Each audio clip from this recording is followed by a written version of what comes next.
Hello everyone, welcome to back my channel. আজকে আমি আপনাদের সাথে শেয়ার করব ভিন্ন স্বাদের মজার রান্নার রেসিপি। এটা হচ্ছে বেগুনের রান্নার রেসিপি।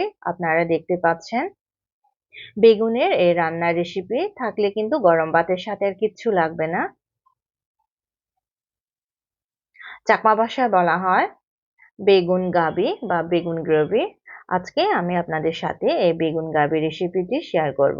আশা করি ভিডিওটি আপনাদের খুবই ভালো লাগবে, আর স্কিপ না করে আপনারা পুরোপুরি ভিডিওটি দেখে নেবেন।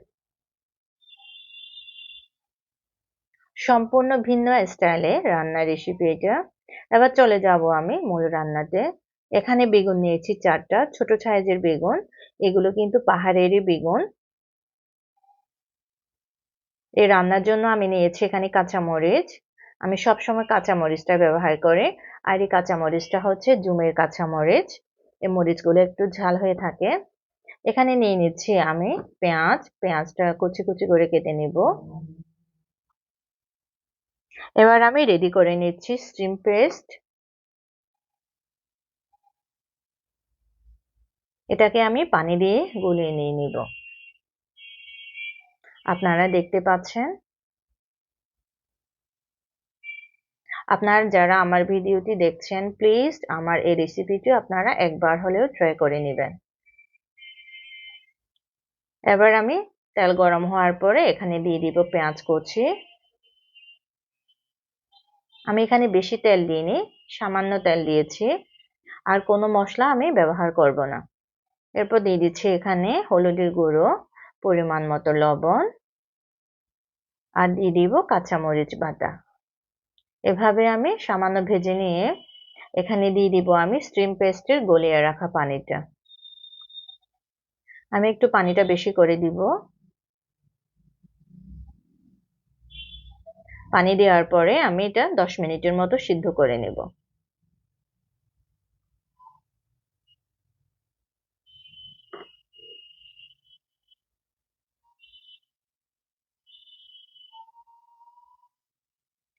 এবার চলে যাচ্ছে আমি বেগুনগুলোকে কেটে নেব।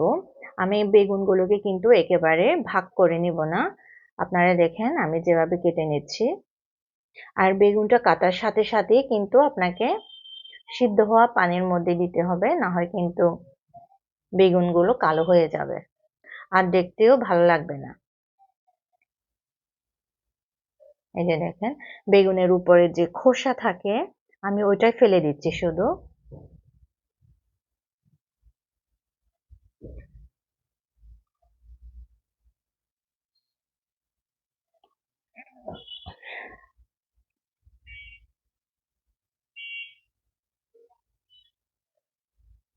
যে দেখেন, আমি বেগুনগুলোকে কেটে নিচ্ছি। কাটা হওয়ার সাথে সাথে আমি দিয়ে দিচ্ছি গরম পানিতে। এবার আমি বাকি বেগুনগুলো এভাবে কেটে নেব।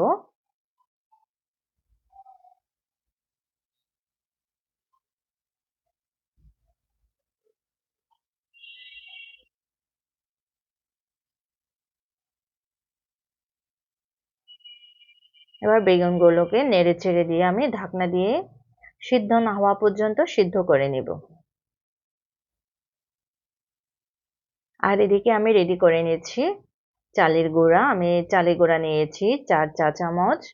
চালের গুঁড়াটা সামান্য একটু বেশি দিতে হবে। এরপর আমি পানি দিয়ে গুলিয়ে নিচ্ছি।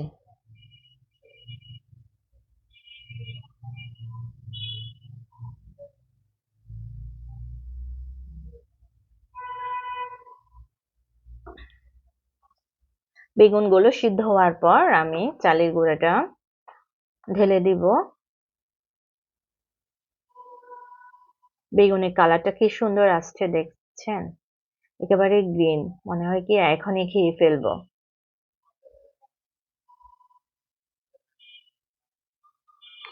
এরপর দিয়ে দিচ্ছি আমি চালের গুঁড়ার পানিটা। চালের গুঁড়ার পানি দেওয়ার সাথে সাথে আমি নেড়ে চেড়ে ঢেকে দিব। চালের গুঁড়া দেওয়ার পর কিন্তু আপনারা ঘন ঘন নেড়ে দিতে হবে, না হয় কিন্তু পাতিলের সাথে লেগে যেতে পারে। এজন্য একটু ঘন ঘন নেড়ে দিতে হবে। আমার তরকারিটা রেডি হয়ে গিয়েছে। এবার শেষ পর্যায়ে আমি দিয়ে দিচ্ছি সাবারাং পাতা। সাবারাং পাতা কিন্তু ধনিয়া পাতার মতো, আর বাট হচ্ছে গ্রানটা আলাদা। এই যে দেখছেন আমার সাবারাং পাতাগুলো। আমার তরকারিটা রেডি হয়ে গিয়েছে। আমার রেসিপিটা আপনাদের কেমন লেগেছে প্লিজ আমাকে কমেন্ট করে জানাবেন, আর লাইক শেয়ার কমেন্ট করে আমার পাশে থাকবেন।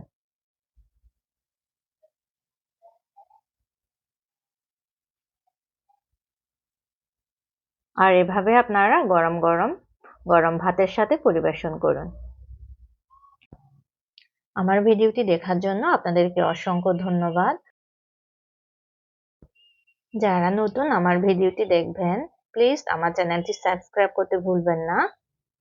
আর নতুন নতুন ভিডিও পেতে আমার চ্যানেলটির সাথে অবশ্যই থাকবেন। ধন্যবাদ সবাইকে। সবাই ভালো থাকবেন, সুস্থ থাকবেন।